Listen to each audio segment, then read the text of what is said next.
Here's another example of using the partial fraction strategy to simplify and manipulate this integrand so that you can easily integrate. So the one we did today in class was pretty basic and pretty simple. This one is a little bit more complicated, not so much, nothing more than we can't handle.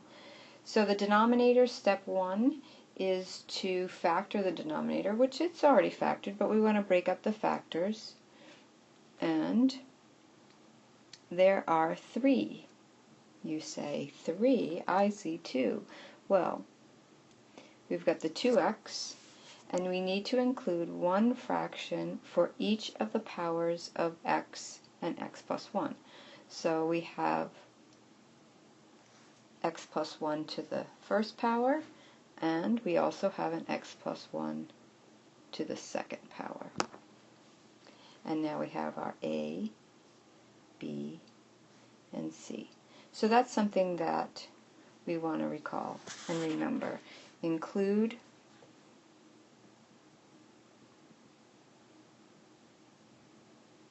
a factor for each power.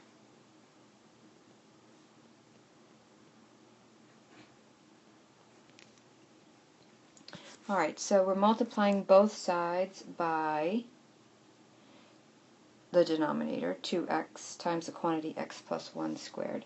So we have 4x, and we're just dealing with the integrand right now, so I'm not going to make a big deal of the integral sign. Just leave it be for now. So multiply both sides by 2x times x plus 1, that quantity squared, and I get a times x plus 1 squared plus b times 2x times x plus 1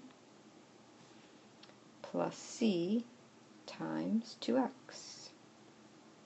And we're going to go through the same process. So let's eliminate, if possible, 2 of the variables we're solving for. And if I let x equal 0, that yields -1 wherever the x is. I'm replacing it with the 0, and I get -1 equals a. The b gets multiplied by the 0, and the c does as well. So that makes that easy. Let's do this again. And it looks like if I let x equal -1, that's going to yield, well, -1 squared times 4 plus 1 gives me 3 equals, and what am I left with? The a goes to 0, the b goes to 0, and I'm left with -2c. Therefore, c is equal to -3/2. And then finally, what would x be in order to get the value for b? Well, for b, nothing works, but since we know a and c, I can use those values as well. Alright, let's let x equal 1. What happens? So 1 squared is 1, 4 minus 1 is 3, and I get -1 is my a, x equals 1, so that's 2 squared, plus b is what I'm looking for, so I get 2 times 2, plus c is -3/2 times 2. So that gives us 3 equals -4 plus 4b minus 3. That's nice. And what is my 4b equal? 10. And therefore b equals 5/2. Alright, so I have my a, b, and c.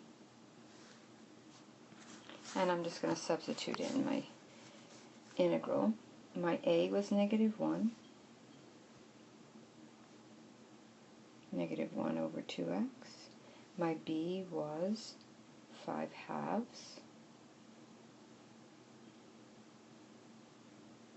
x plus 1, plus my c value is -3/2 over x plus 1 squared dx.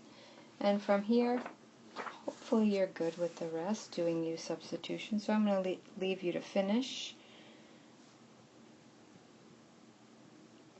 the integration. Have this ready for class tomorrow. Don't forget to go on the site, Educreation site, and add yourself as a student on the site I gave you in class. Alright, see you guys tomorrow.